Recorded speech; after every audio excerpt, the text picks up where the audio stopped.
Hi, everyone, and welcome into a new venture here that we are starting and hope you'll enjoy and get something out of and won't think that it sucks.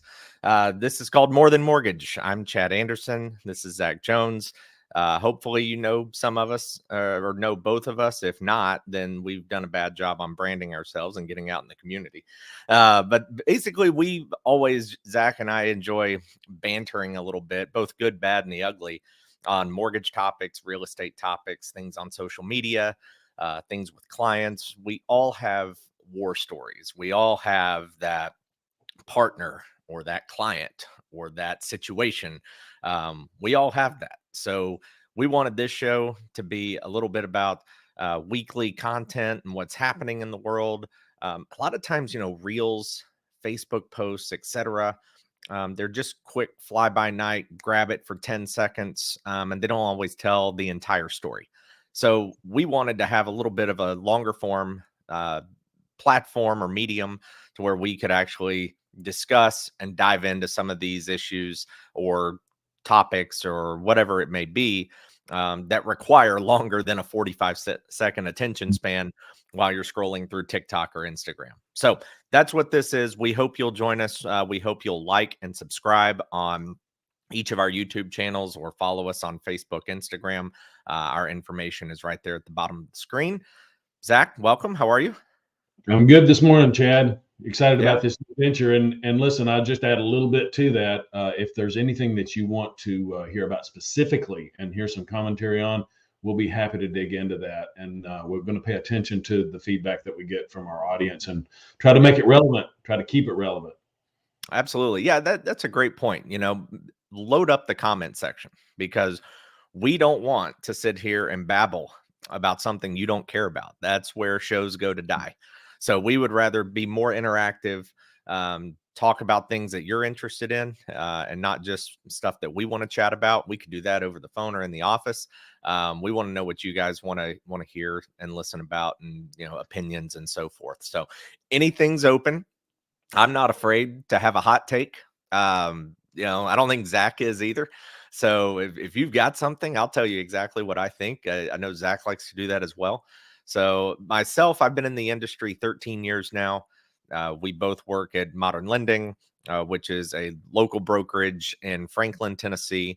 I used to actually be in real estate for a very short time. I got in right as the crash happened in 2007. So it was perfect timing for myself. Yeah, I went from broke to more broke. And but we've been fortunate enough to have a successful mortgage career, very blessed to have that.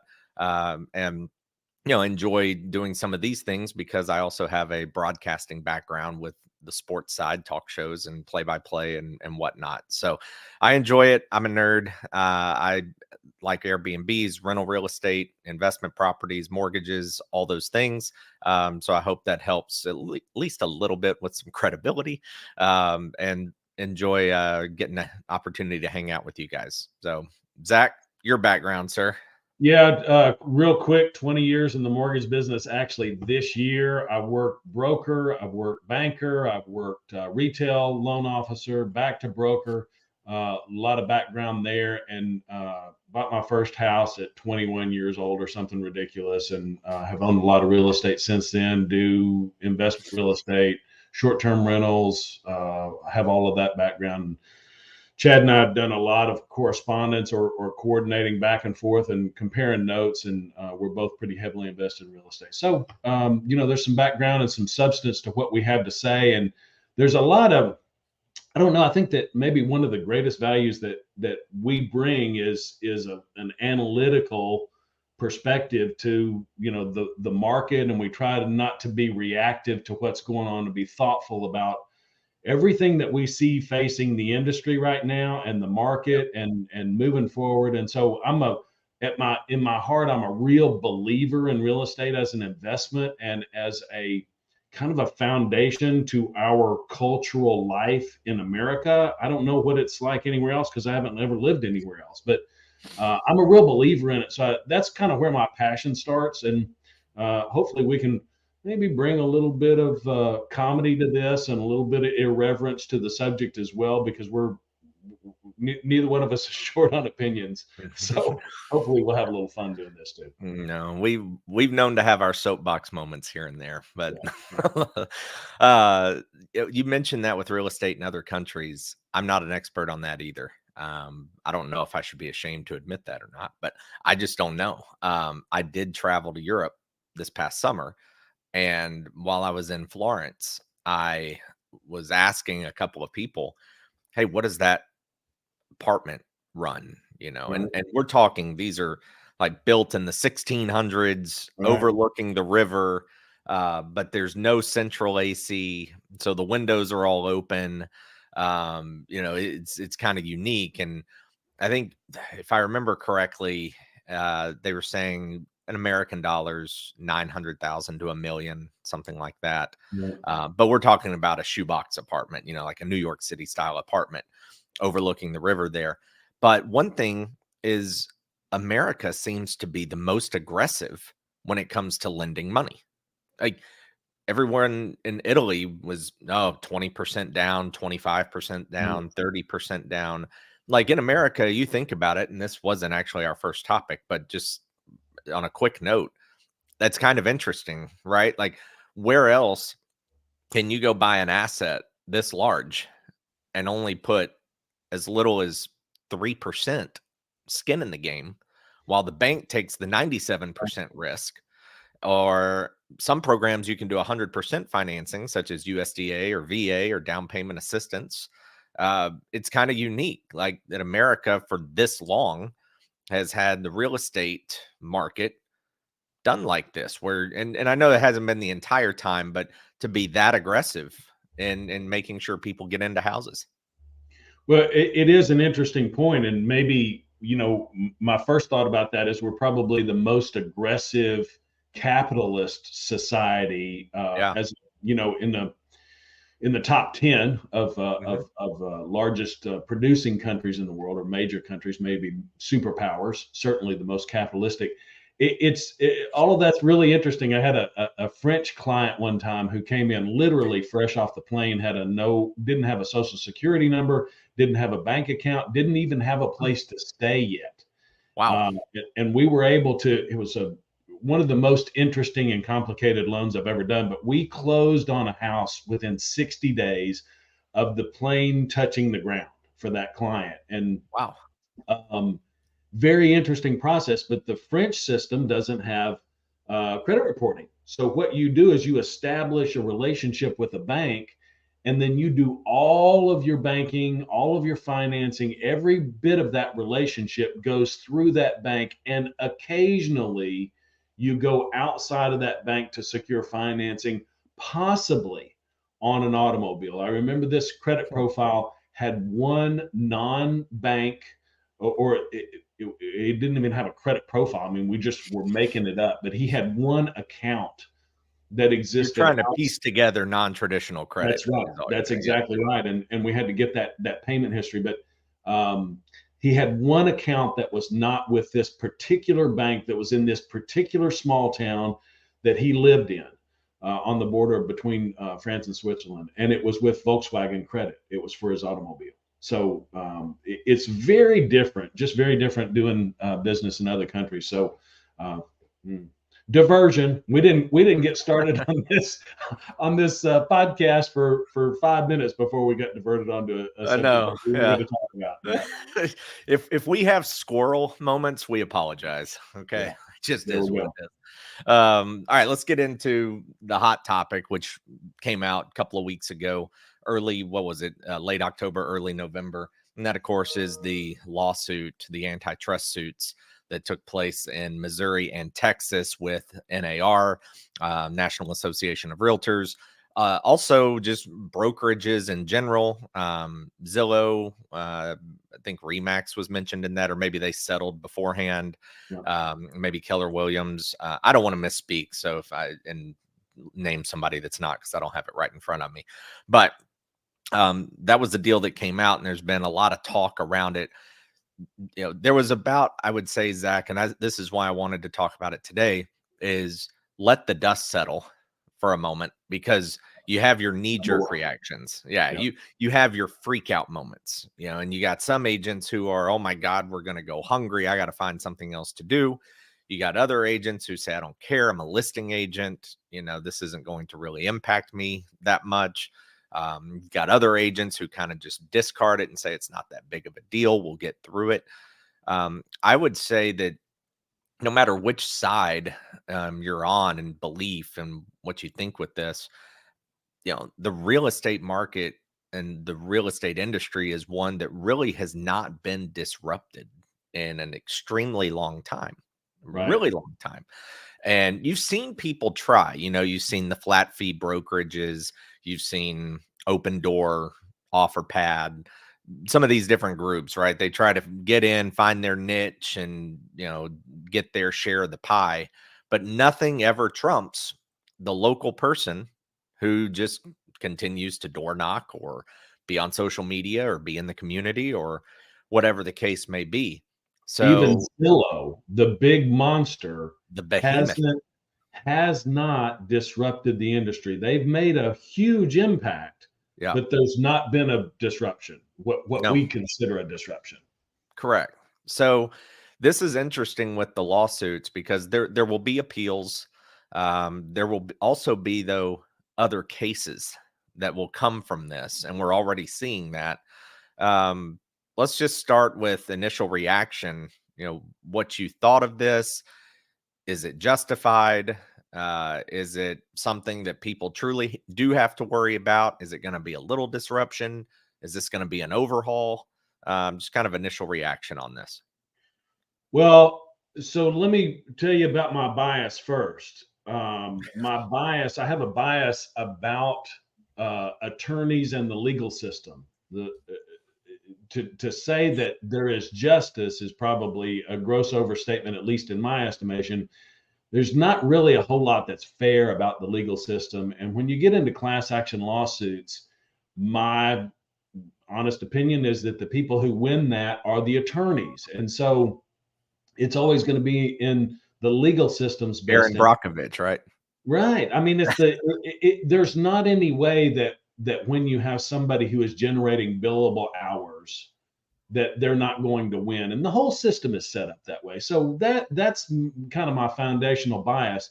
So the net result of this, I think, is going to be that the attorneys are going to win.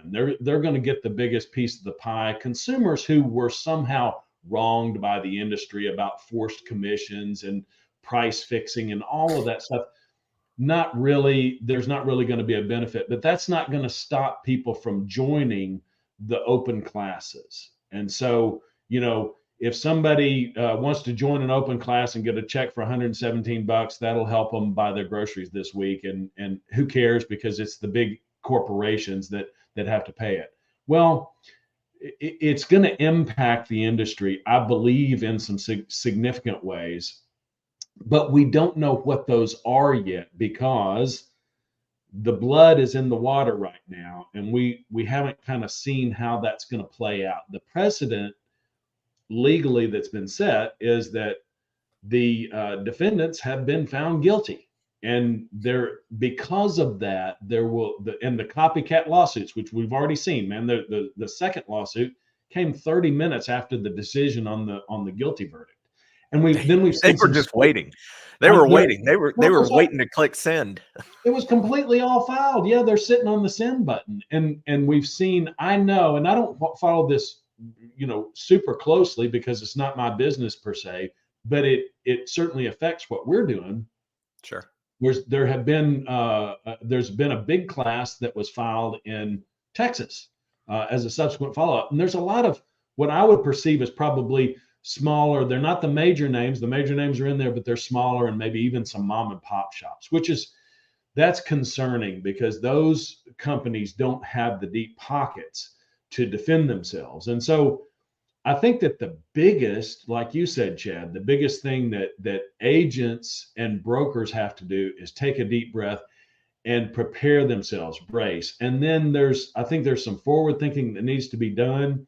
You need to understand legally where your protections are with immunity, So if you're a member of NAR, the biggest piece would obviously be NAR members. Yeah. And as I understand it, if you're a member of NAR and NAR responds to all of this with a settlement, then the settlement, they open the class, everybody jumps into the lawsuit. NAR creates a settlement agreement, satisfies that settlement agreement, and then all of the NAR members enjoy an immunity. And this is at its simplest form. I'm not an attorney, but those NAR members then enjoy the immunity from further suits because the NAR has settled it on their behalf. And maybe that happens at your brokerage. Maybe if you're a Keller agent or you're a United agent or whoever it is that you work with, they enter into a settlement agreement, and then you're protected, and you no longer have to worry about it. That seems to be the most important thing. If I were an agent, I would want that immunity protection of being a part of a settlement that has been settled, and now I no longer have to worry about it moving forward. It would be, if I weren't a member of an organization that settled, then I would continue to kind of feel this nagging annoyance that I was going to somehow be named at some point in the future, and I might not have good representation to protect myself. That's the greatest concern. And, the tracking is there. That the attorneys, in my opinion, will go after the money as long as there's money there. And when the money exhausts itself, I mean, think about the mesothelioma lawyers and the Roundup lawyers and all of the Paris Island water supply lawyers. How many Marines are there, that you can go after and try to settle suits on behalf of Marines who attended boot camp at Paris Island? There's a whole lot more realtors in the last 20 years than there were Marine recruits that went to Paris Island. So I think that the pool is deep, the blood is in the water, and this is not going to go away because there's a lot of money to be made by the legal system. So that's my number one response is like you said, Chad, take a breather and don't do anything rash. It's very tempting to fall prey to the screw NAR, I'm out of here, or the guy who is the Instagram post that went so viral, the guy who is, getting his torches and his pitchforks out, wanting to countersue the American Bar Association because they are also price fixing. That sounds real good, but it's kind of dumb. I mean, if NAR wanted to go after the American Bar Association in a class action lawsuit, the bar would say, okay, we'll do that, because it's more money for them. It's just more money. They can churn billable hours and get half of their membership to represent NAR, because NAR's got to sue the attorneys with attorneys. Well, the other funny part is that NAR is the leading lobbyist in Washington. By far. They spend more money than any other lobbyist in the entire country in Washington. So just an interesting little nugget there to throw in as well. I want to know if the audience really understands this, because I did not know this until about 2 weeks ago. And I saw a graphic on a website called Open Secret, which is one of the things that they do is they track lobbying activity. And the National Association of Realtors is the number one spender of money in lobbying efforts. It's not the Bankers Association.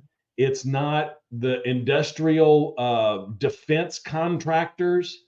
I mean, there's so many things that I would have thought would have been stronger lobbying organizations.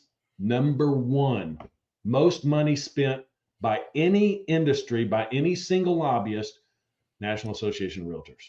Huge. And the funny part is, which one would you say is the most controversial when it comes to lobbying? Like, I have two in mind. Without even looking at the graph or the data. I have two. I just cited banking and defense contractors. Those are the two that I would designate. You might change my mind with your idea. The two I would think of, like if you just walked up to somebody on the street and they understood what lobbying was, and they said, hey, what do you think are the two biggest lobbyists in Washington? The first one I would have said is pharmaceutical. Okay. Like I would have said that number Yep. one, Top hands three. down. Yep. Yep. Number two, I would have said the NRA. So, Mhm. Yeah. uh, National because Rifle Association. Right. yeah, Right. because it's just such a controversial topic across the country that to me, anything that's controversial costs more money to keep in place. Like that would be my logic from it. So Correct. therefore, if those two are the most controversial, and it doesn't matter which side you're on, it's a fact that pharmaceuticals and gun control are two of the leading controversial decisions in this country. You are very divided on those because of COVID and Right. because of just the tragic, gun control issue in certain situations that we have, and the argument of nobody should own an AR-15, but I don't want you to take my revolver away, kind of thing. Well, So, take just to add to that, I think that the pharmaceutical industry is far richer than the firearm oh, industry. it's not close. Like It's not not close. even close. So yeah, far and away. Yeah, Uh, not I mean, close. yeah, yeah. So I brought the graphic up, Chad, and just while we're on this topic, the second largest is the U.S. Chamber of Commerce. So Hmm, the Chamber that's of interesting. Commerce spends almost as much money as the National Association of Realtors, and then the third in line is your pharmaceutical. There you go. And I Pharmaceutical didn't know, industry, like, I guess but it makes sense, right? It's just so controversial, especially after COVID. right? Especially after COVID. It's so controversial. And the spread between National Association of Realtors and Chamber of Commerce pharmaceutical. It's a Mm, third of the top wow. two, a Wow. third. And Wow. then the Hospital Association, Blue Cross Blue Shield specifically, Facebook, That American Medical Association, Amazon, Business Roundtable, and Comcast. Those are like the top 10. what'd you label there? 4? Was it 4 or 5 that have to do with the medical industry? Yes. Between Yep. Yep. pharmaceutical, Yep. insurance, Insurance. hospitals? Right. Yeah. Right. Right. Yeah. It's Half in this very country. interesting. Very Half. interesting. Yeah. But you might be able to put all that together and still say that if there's five medical sources that spend all this money on lobbying and they're in the top 10, they still might Mhm. not spend as much money as NAR does. It's true. Yeah. It's fascinating when you look at it from that perspective. So here a couple of quick takes from my perspective on this, and then we've got a couple of other topics to hit on today.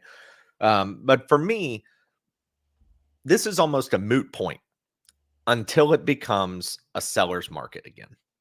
Because in a buyer's market, which we are sitting in as of today, where sellers are not getting 10 offers on a home, you don't have a half-mile line of people down the sidewalk for an open house. You don't have those things right now. I think that those are coming back, but we can get into that here in just a minute. But in a seller's market, that's when the struggle is going to arise of how much commission is being paid out and to who. That's where it's going to come into play Then the because sellers have a decision to make, right? Because they're in the yeah, catbird seat again. Right. again, yes. So if you sit here and look at it, and that's where the concern is a little bit for me is you have buyers who are now potentially even more overpaying for a home because they may not have a realtor to say, I know you love this home, but you can't pay this much over asking for it. Like that's absurd. Right. Somebody else might, but you don't want to be that one that's caught. But then again, you may lose some negotiation power. Like you may miss something that gets you the house that you didn't think of, but a realtor would have. On the flip side, you could save money. If you don't have the money to pay an agent, you may have to roll the dice, but it could end up being a costly roll. Right. If you miss something, it's really going to be a difficult decision for buyers because whatever they pay their buyer agent, because in a seller's market, the seller's not going to be paying it, in my opinion. That's where you're going to see the struggle.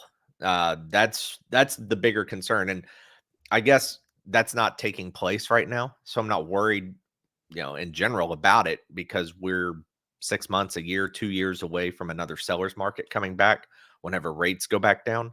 So right now, it's just not a big deal, but it will become one, in my This is opinion. fourth quarter of 2023 that we're talking about this perspective on rates. Correct. Yeah. So that's to me, and it's going to be one of those things like who falls first, like who gives in first, and who puts their foot down first. Which seller or which market puts their foot down first and says, "I'm not paying the buyer's agent. Right. Good Right. luck. But come So on, here, still bring the offers."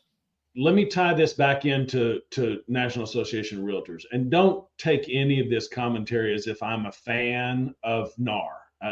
NAR is very easy, gives lots of reasons to be to be criticized, Yeah. but they hold a tremendous amount of power based on this discussion that we just had about lobbying dollars. They've Mhm. got a huge presence in Washington, and we don't, as mortgage guys, we got nothing. The Mortgage They Bankers laugh at us. Association is absolutely laughable from that lobbying perspective. And that's why we're so heavily regulated by the government, is because we got no representation.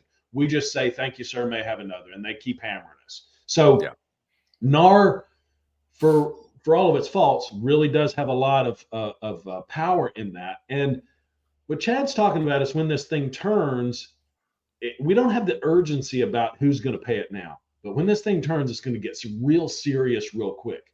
Yeah. And one of the things that NAR can do because of their influence in Washington is they can lobby to Fannie and Freddie, the conventional lenders, and specifically also the VA and FHA is in there as a lesser player, maybe not as I'm thinking through that, but they can lobby to the GSEs and the VA to potentially allow for financing of a buyer's agent commission into the loan.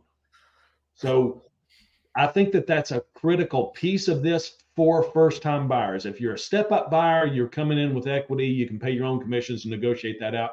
But especially to keep that first time entry level buyer viable, they're Yep. going to have to be able to borrow that money from somewhere, because there's going to be a point in the market where sellers say, I'm not interested in paying anything. You're on your own. We've already seen that. We saw that through the pandemic, and sellers say, we ain't paying nothing, man, because we don't have to.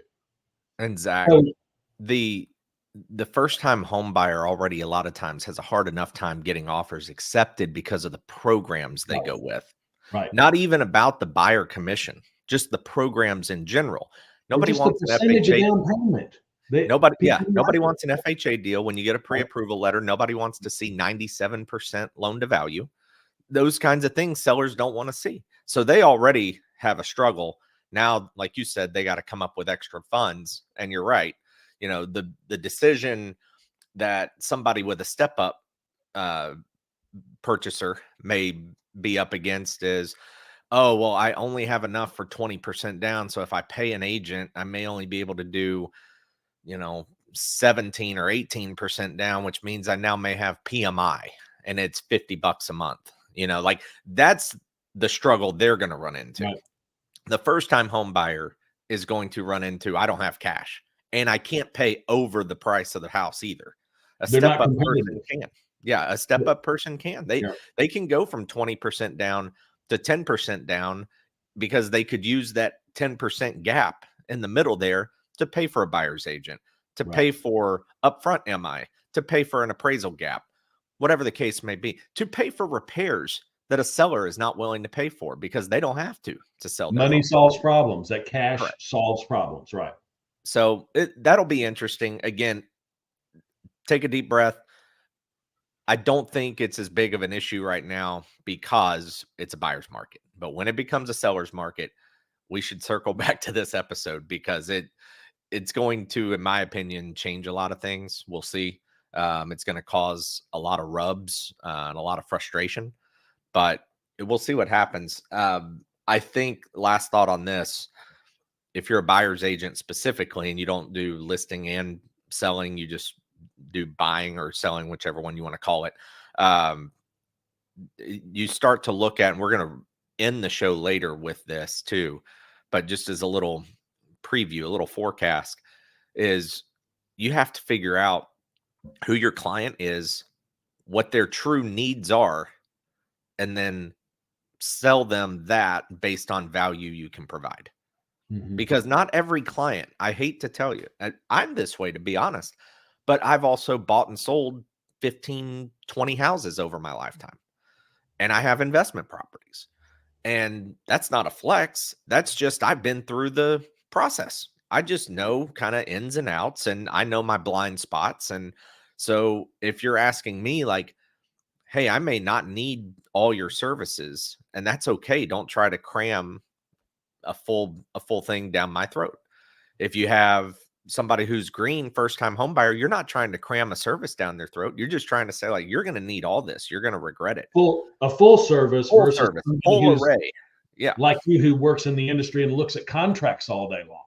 Yeah. We I see mean, them every day. yeah, Right. we've got some skills, right? Yeah, Yeah. exactly. So that's where it's going to come into play. And you're going to have to work on not overselling.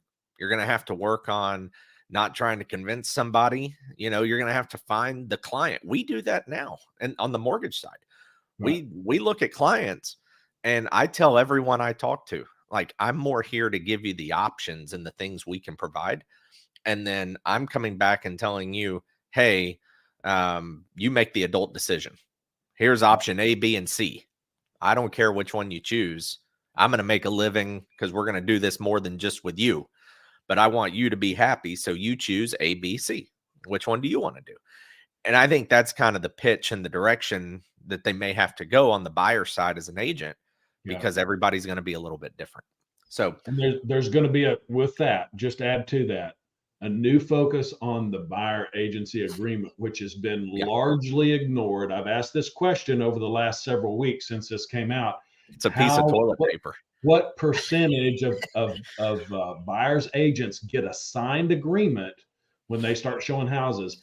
And it's a fraction of a percent. Yeah. It's just been ignored. It used to be a thing, and it's just not a thing anymore, and it's going to be a thing again. So you're going to have to get really good about that initial upfront conversation about money, and what do you, in addition to how many beds and baths, and whether you want to, you need a backyard for Fido, you're going to have to talk about money. So let's look at this other item here that I want to share.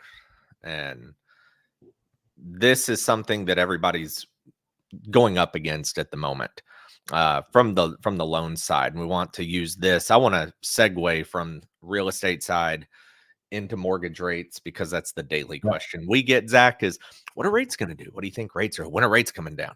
That's always the $1,000,000 question. So this is an advertisement, though, that was, in an article on social media, whatever the case may be. This is amazing conventional loan fixed rate 475 or up to $33,500 towards closing costs. This is for Lennar, I believe, is the Right. builder in this one. But down here in the fine print, they kind of tell you, hey, you have to go under contract within this 5-day window, and you have to close by the end of the year. They're trying to get rid of units. They're trying to do their thing. Publicly traded company. So they got numbers to hit. They got things that they got to do for their shareholders. Um, Here's the thing on this, folks, is that when you see this, so one, to tie it into the realtor side, is this, in your opinion, Zach, quick answer, is this something that is going to bleed over into the builder sector? Because they're offering this amazing rate and deal, and they're giving you all these closing costs, but the money is somewhere, guys. And a lot of times it's in the price of the home. So if you're a consumer, you're a lot of times financing a lot of this stuff because builders are making hand over fist on the build side. So if this is in here, like, it just poses an interesting question, because on the loan side, basically the way they're able to do this is a builder goes, I've got so much money over here on the house itself. I'm making so much money over here. I can actually take a small loss on the mortgage side, or even a significant loss on the mortgage side, because I own the mortgage company. in order to move a unit because the unit has tons and tons and tons of profit built into it. So I'm all for capitalism. Like if you want to do that, that's great and whatnot. But I just thought this is interesting because lenders and realtors are running into this a lot of times. Remember when builders were telling agents, "Hey, we don't need you. Um, we're not going to 2 pay you. years ago. 2 Yeah, years ago. we're not going to pay you a commission." Now all of a sudden, realtor incentives are back, and realtors are back with builders. That's right. But it's one of those like I don't know. You just look at it and you go, "Wow, you're offering this and you're taking a loss on one side."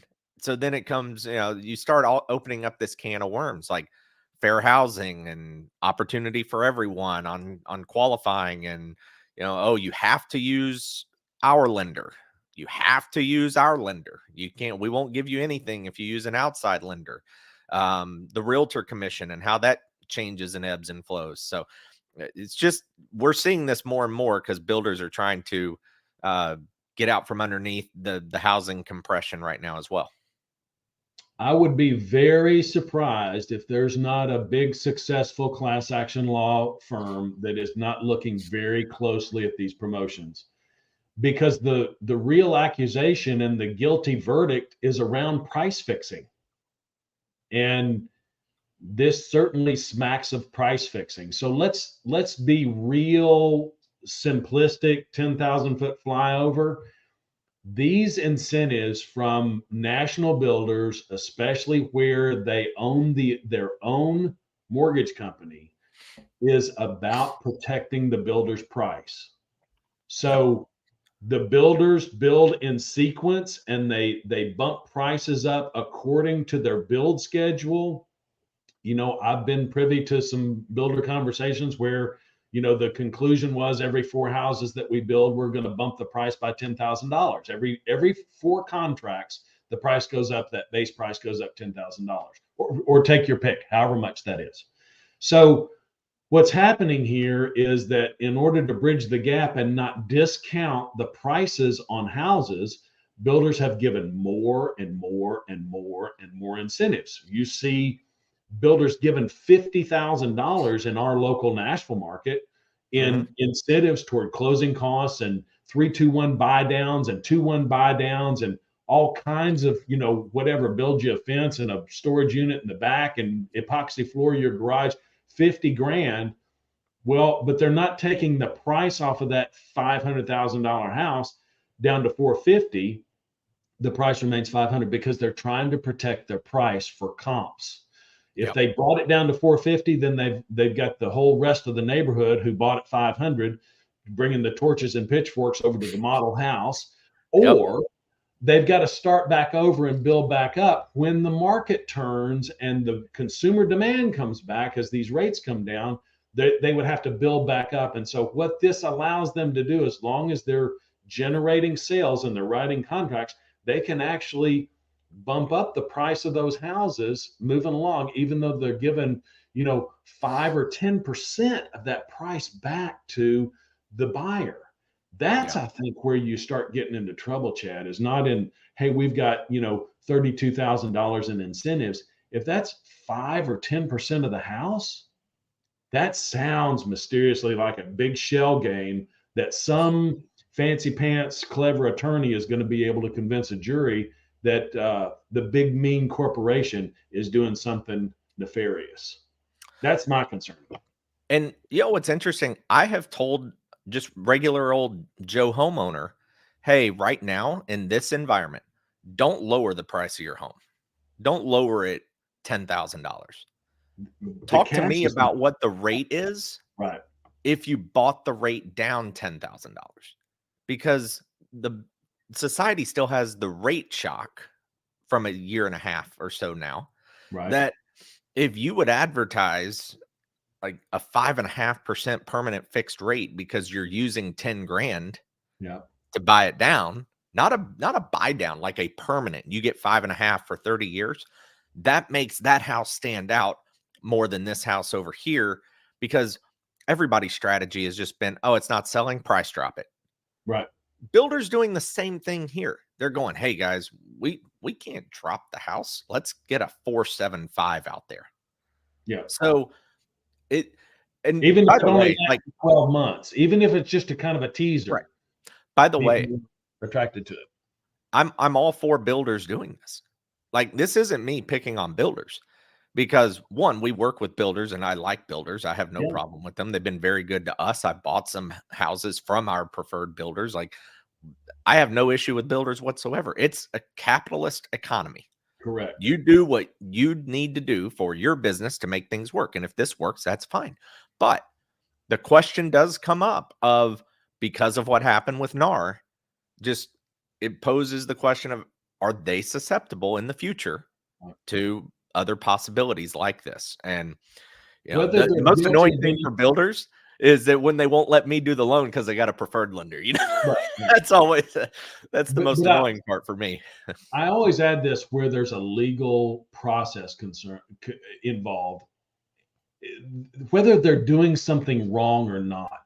It really is the appearance and whether or not a really clever, smart attorney can make it look criminal or nefarious in some way. Right. Yep. We've got a society, Chad, that really likes to play the victim, and Very much.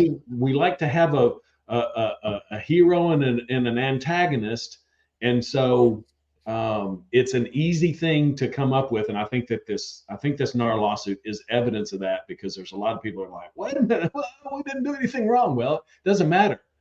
The legal system didn't find in your favor, and that's what matters. All right, so let's get into mortgage rates. We got Yep. about 15 minutes here. Okay.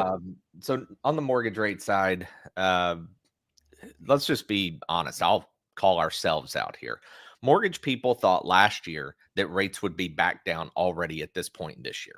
In Correct. fact, we thought that on May the 10th was going to be Infamous. the huge drop. Oh, because inflation was going to fall off the cliff. It was going to catch up to itself. All the data was going to be back to somewhat normal. And we were going to be in a spot where rates were trending back down, fives, fours. Not, we weren't expecting twos and threes.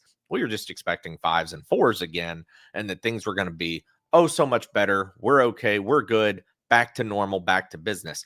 That isn't the case. In fact, they continued to climb and got Yeah. all the way up to over 8% on a national average. So Nobody now, saw that coming. no one, no one, There were no industry experts. So no, we're nobody did. all completely surprised, blindsided by the whole thing. Us included. So here's the thing that I tell agents, I tell customers, and so forth. Zach does not know what rates are going to do. Chad does not know what rates are going to do. If Zach and Chad knew this, we would have 1 million subscribers on YouTube. We wouldn't have to worry about mortgages, and we would be on Wall Street making hand over fist if we knew what rates were going to do. I'd be in the Virgin Islands doing it on True. Zoom. you, you- would be with Sam Bankman Fried, right? Over in That's right. the That's Bahamas right. on your laptop. Yeah. I'd be trying to buy his place at a discount. Right. So that's what I need everyone to understand. When we make predictions or when we have assumptions or when we think something's going to happen, it's because we are forecasting. That's all we're doing based on data, based on charts, based on behavior, seasonality, inventory, like all these different things. That's what we base it off of. And we have our own experts that we lean on and refer to kind of know, like, all right, this is what we're thinking. Obviously, it's never a guarantee, but here's kind of what we're looking at. And I will share real quick a screen so that you guys can see this because it is interesting. And what's funny here is that a lot of people don't know necessarily what they're looking at. We don't expect you to. It's not your job to, but this just kind of tells us, what things have been doing. So this is when you look, this is a chart for mortgage-backed securities. It's inverse of what you would think in your brain. Most people would go, oh, mortgage-backed securities. Okay, so if this goes down, rates go down. It's inverted. If this is down, rates are up. If this is up, rates are down. Okay, so think of it that way. It's the simplest way to do it. This window here is over the last quarter. So you can, what's great about this little tool here is how you can scroll. I'm doing a MBS highway promotion here. All right. So you can go back and see, and this tells you the dates and whatnot. So this is September 1st right here. So look at where we were September 1. So what this means over on the right in the little black box, it's 101.44. 101.44, gives you an idea on basis points and the change in mortgage-backed security and so forth on this, what's called a candle. And as it slides down, so 101.44 that day, that tells you what the cost of that coupon. So then you come down, down, down, look at how bad rates got. And here at the lowest point, October 20th, it's touching 98.5 at one point that day. Now it bounced back up and then back down, then back up, then back down, and then it's slowly climbed for us. But 98.5 to 101.44, what that means is that rates got worse from September 1 to October 20 by 300 basis points, right at the doorstep of 300 basis points. So if you're at 300 basis points, that means if the rate on September 1st costs, let's say it was 6.5% and no points, the best way to think of that is 6.5% down the road on October 20th cost 3 points. That's how Crazy. much it moved. That's how Crazy. much it moved in a 40, what was that? About a 50-day window. Yep. Okay. 50-day window. It changed to where it cost 300 or 3 points in order to, in order to make that work. Well, that was Um, September to October. That's 30 days, 40 days. well, October or September 1 to October 20. So Okay. 50-day window. Yeah, 50 days. Um, yep. Yep. But 3 discount points in Oh, order to get the same rate. You literally could have gone under contract September 1, gotten 6.5. Your neighbor goes under contract 50 days later, and all of a sudden you're in a spot where you're getting that same rate, but it costs 3 points. And or so you go people, to 8%. right. That's And that's, everybody says, well, I don't have 3 points to pay. Well, that's fine. Then what you would do is take like 7.5 or 7.75 or 8 or whatever it was on that day at par. But that just kind of gives you a better dramatic sense of how much it changed. So rates follow inflation. So as inflation cools and starts to go down, mortgage rates will go down as well. They'll follow suit, or they're supposed to. That's more of the tendencies that we look for. The 10-year Zach is another metric that we look at, and it touched 5% at one point, and that was around the October 20th mark. As of today, which we're recording this on November 22nd, it's at 4.42 as of late morning. So it's trending there. Is this the permanent trend, or is this just a little dip and then is it going to go back up? Like, we don't exactly know. Zach and I have some of the same sentiment though, and kind of the logic on where we can see rates trending and heading into 2024. I'll let you speak on that for a minute. Well, so some of where we missed things were that the industry was anticipating that reports would reflect certain things. And we kept getting surprised through the late spring and into the summer where we thought we were going to have positive indicators come in. They came in negative. And that kept happening over and over again. We would get surprised by automobile prices and used car prices, and then there would be a revision from 90 days ago to the cost of rent, and there were just all these crazy things, and I became so suspicious of these revisions in the financial reporting because they always put us in a negative direction. It's like, okay, well, everything is there, it's all set, numbers come out tomorrow and where it's going to be better. And then it was worse because there would be a revision to a number that came out 90 or 150 days ago. So the thing that I believe from a kind of a skeptical, but I think realistic perspective is that we will see rates, if somebody said, well, what's the future look like? And I would point very specifically to the election next year and say, we will see better rates at least by then. Maybe there's a natural trend down. Maybe there's a better look at things because there is some control over inflation. Although I would also speculate most of us are not feeling any deflation at the grocery store. We might see it at the gas pump this week, but not certainly not at the grocery store or anything else right now. So we will magically, if not by the forces of the market, we will see a manipulation of data that will result in better interest rates, at least by the election. And that's not a Republican or Democrat thing. It's the present administration. There's a trend there. It's the economy, stupid. That's James Carville's admonition to Bill Clinton way back in the day, and it still holds true. People are going to vote by their pocketbook. And we've got a lot of people who are struggling Yeah. around the transfer and sale of real estate they're specifically tied to these interest rates. Now, I'm also a believer that when you put the calculator to it, there's not that much of a difference between 7.5 and 6 when you look at the monthly payment, but there's a psychological and mental adjustment that people have not made to these 7.5% rates over 7. So if we can get under 7, and we already saw it, Chad, last week, as these rates improved last week, we saw an uptick in mortgage applications. Yep. So that it doesn't, it's a little of a sniff of better interest rates, and this real estate market is going to act up. So that's also why I'm so hot on this idea of prices soaring with low inventory, but we will see buyers come back into this market. And the other thing, Chad, I think that we're going to see a flush of cash out refinances because there's a lot of people who have gone into higher debt. The consumer debt is as high as it's been because of inflation. So people have spent money up on debt.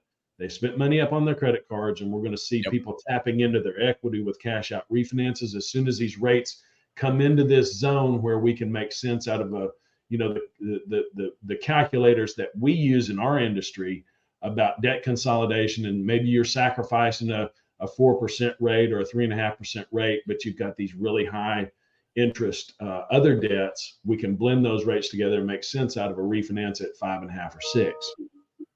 That's a bigger answer than what you were asking for. The Yeah. election, we'll get there by the election, maybe sooner by natural conditions. I agree on that one. And you always have to preface it because unfortunately our country is extremely divided at the Yeah, moment. And too bad. this isn't a political show. This is just fact. Whether you're red or blue, when the incumbent in office is rerunning uh, for election, like Zach said, you may like it if gas is 50 cents cheaper, $1 cheaper. You may like that milk doesn't cost whatever it is per gallon. You may like the fact that eggs and cheese and grabbing lunch real quick has gone down a couple of bucks here and there. And it does all add up. But the biggest shot in the arm impact will be to mortgages. And Yeah. so that's why I think it's the quickest fix. That's why I think if mortgage rates come down, then people either refi, and so then they save two, three, four, $500 a month. 1/3 of all mortgage transactions right now are actually refinances, believe Which that is or not. crazy, right? Yeah, believe that or That's not. So crazy. don't think you're the only one doing something like that. Like this is the case. Um, that's what's happening in the world right now because you may give up 3% on your mortgage and you may take 7 or 8 or 6 or whatever the rate is that you get for a cash out refi. But in those situations, you're paying off debt that is 22%, 29%, 34%. And it's just eating you alive. And so when you really break it down, it's like, well, the 7% cash out's not as bad as, this 26% Chase card and this 29% Amex card and on and on and on. The Um, 9% HELOC. and that's what I was going to say. And the HELOC isn't much relief at the moment. Right. So there are a lot of people who need that and want that. But again, mortgage rates are the biggest way to save people money and to show relief and to get people out of debt, or at least reduce their debt, or allow them to quit that Yeah. second job, or allow them to not have to cut back on something that would make their life a little easier if they could afford it. Like, those are the things. And so that's why I'm with you. Like, for me, it's all about the election timing. So I've said Q2, Q3 is when I think it starts accelerating, because the election's in Q4, obviously. So I think Q2, Q3 is when it happens. And then you're also leading right into the summertime. So what Right. happens then, Zach? Okay, rates are back down. Now people start selling houses again. Now the overall real estate market is ginning again. Now you got people who sell their home and have like tens or hundreds of thousands of dollars in their bank account with equity and cash. And yes, you got to go put that on another house or figure out where you're going to live. But it also gives them the option to immediately go debt free and then still go buy a house somewhere else, and also have money in savings again. So Which there's is one of our strategies in the industry. And to be clear about that, people coming out of these, an equity position of $200,000, and they've got $60,000 worth of consumer debt that they can resolve with those funds, and then put 140 down on the new house. It's a no-brainer because there's so much monthly savings there. So there's a lot of incentive that comes for these buyers who are have a house to sell. Once these rates get down and they've been thinking about doing something, I mean, next summer could be crazy, Chad. It could really yeah, be crazy because the kids are out of school. It's time to move. We're going to finally make the move from this state to this state because we want to do something different. And there's so many incentives there if we can get the interest rates right. 100%. So we'll keep that in mind. Future shows, we will actually put up on the screen. I love this exercise. Maybe we'll do it next week and show you hypothetical scenarios on what cash out refinance looks like Yeah. and what rates you're actually paying right now. Maybe you do have a 3% mortgage rate, but what if you have $50,000 of credit card debt at 28%? But then you pay that off, and then you consolidate it and how much money you save and what your blended rate is and all these different things. So we have those tools. We'll do those. I really love the whiteboarding type stuff because it's, Yeah. again, what we said at the beginning. It's hard to do that in a 60-second reel. It's really hard to get that Yeah. message across. Yeah. Yeah. So we'll spend some time on doing some of those things, talking about cash outs and so forth. Um, to end the show, though, here on the first one, I like to also have a little comedic relief with at the expense of some of our friends on social media. So Zach and I, here are a few of just the crazy posts, or maybe they're annoying, maybe they're funny, whatever the case may be. This is one that did, honestly, I'll just say it pissed me off and it drove me nuts a few weeks ago. We had a good day, a rally on rates, and this one popped up, and somebody says rates went down. We don't call people out by name, by the way. We don't do that. These are just more like, hey, this is, sometimes I know the person, sometimes I have no idea who it is. But rates went down 0.5% today. Never been so happy for a 7.25 rate in my life. All right. So here's the frustration with first is, one, they didn't go down 0.5% in a single day.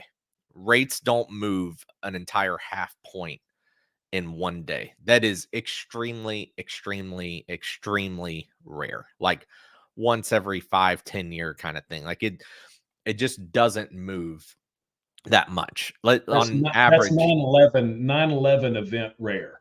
Right. Yeah. Correct. Um, you know, it just doesn't move that much is all I can tell you. Like it would take, what, 150 basis point type move. Now the market has been extremely volatile, but still they don't drop a half point in a single day.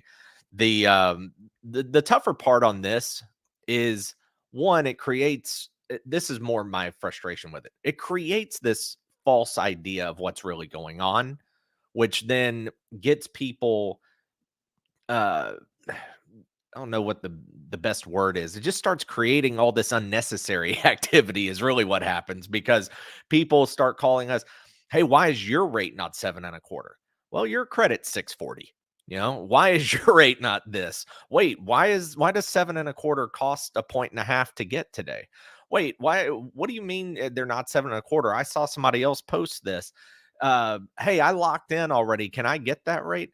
Unfortunately, no. Like you can't. We don't call you when it goes up. You know, you can't always just call you when it goes down. Like there are different rules and parameters and whatnot, but this is just so bland that it actually does more harm than good because it creates frustrating conversations. Because then when we have to tell somebody it didn't really happen, or you don't qualify for that, like it makes it hard, is all it does. Like it's not a, it is a positive thing in the sense, hey, rates are going down. That is a good thing. But when you throw a blanket rate out there for the whole market, that's when it's frustrating or sometimes even dangerous. Well, and it can actually turn people off because they don't feel like they're getting accurate information, or they're getting baited and switched by somebody who's not as is kind of unscrupulous in the way that they're quoting things. Is like, well, I mean, on any given day, I could offer you a 5.5% interest rate if you're Right. interested in that. Now it might cost you $47,000 in closing costs to get that, or more. I Sign mean, here. this Sign is here. realistic. This is the absolute truth. You can get any rate that you want to afford, but you may Yep. never be able to recoup that money. So it's irresponsible, short-sighted. And honestly, this is another topic for another day. I think paying discount points is dumb right now. If you want to It get my it hot really take, is. Yeah, if you want to get my not hot real take, smart. Maybe a little bit of discount point, but not much. It's I hard. think it's dumb. I think Yeah, it's dumb. Well, we can talk about that on another episode, but I think discount points are stupid in today's market. All right, let's look at this one. Economists, you know how smart they are, Zach. They yep, don't expect trillions of dollars injected with old stimmy money. Remember, we went double stimmy a few years ago. yeah, yeah. That wasn't going to create inflation, right? Like, there's no way injecting trillions of dollars into the economy was going to cause inflation. Couldn't happen. I mean, we're expert economists. No way that printing trillions and trillions of dollars are going to, create an inflationary impact on money supply. But you look at this one. What is that date? July 23rd, 2020. Everybody in the mortgage business was like, man, this has got to stop. We've got to wean ourselves off. This is like, a drunk party on a sailboat. We've got to go back to work. We can't do this anymore. And the Fed, all the chief economists, all the media was saying nothing to worry about, keep moving, nothing to see here. This article was July 23rd of 2020, and I can remember Barry talking about that on MBS Highway, saying this is ridiculous. We are going to have to pay the piper. The hangover is coming. All I can think about when you say drunk on a sailboat is Will Ferrell and John C. Riley in Boats and Hose. That's That's it, like man. That's the that's scene, all that right? comes to mind when you say drunk sailboat. Uh, but yes, 100% right. And this last one is my favorite. And guys, we as humans have this problem. We all do. I do to a certain degree. Maybe not Zach because he's perfect, but he doesn't make mistakes. Like, but customers do this. Realtors, you see this, you experience this. Everybody goes through it in some sector of life. Zach and I go through it with online lenders and internet interest rates. Realtors go through it with Open Door and OfferPad and what Zillow will do for you and all these things, right? So this one drives me nuts. But the problem is you want this to be so true, you can't help yourself. Like you want to will it to truth Right. because you want it to be true. But unfortunately, it never is.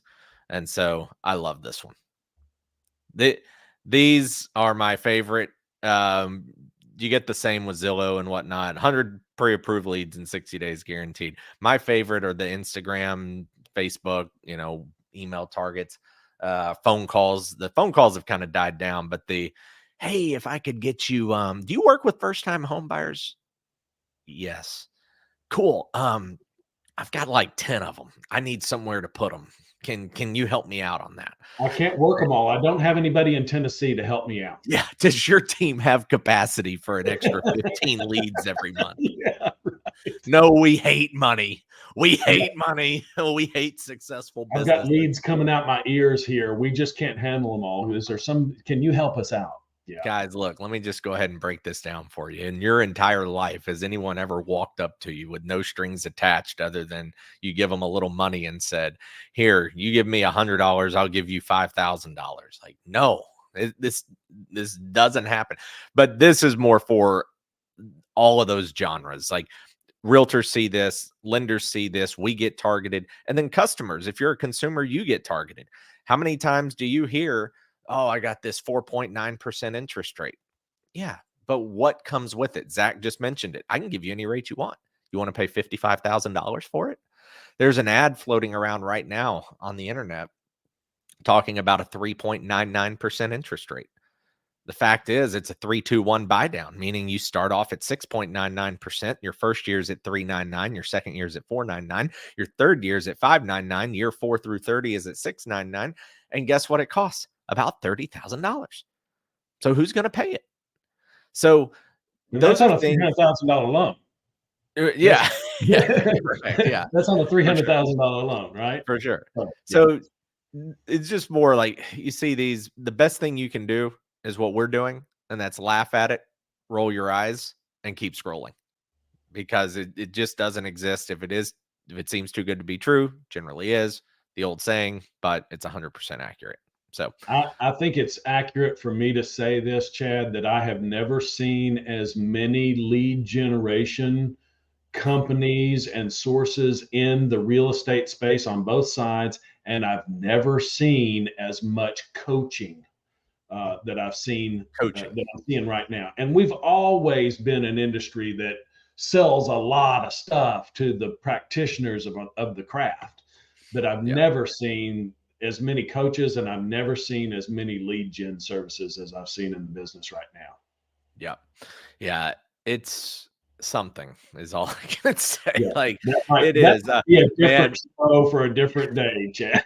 You, that's an all day just live stream. Follow me around, and I'll just vent Yeah, for 8 straight hours. yeah. The I got $10,000 worth of coaching for $47 this week only. If you're really into the coaching, check out Black Friday. I'm sure there's going to be even deeper Ooh, discounts coming yeah. up. Yeah, Black which Friday and Cyber Monday. That's two opportunities to discount I my ten I thousand dollar package. the 99.6% discounts off of your service have just never quite Ooh. resonated well. Like, all right, makes a lot of sense.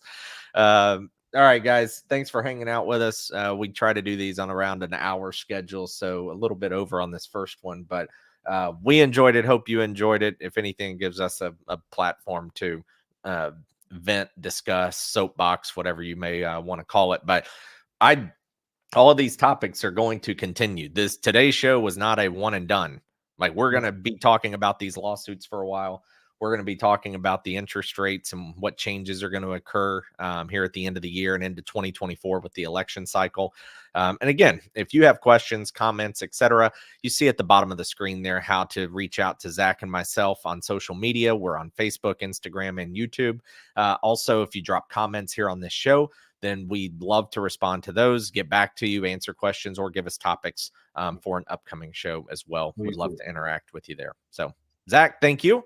Hope you guys enjoyed it, and we'll see you out there soon and be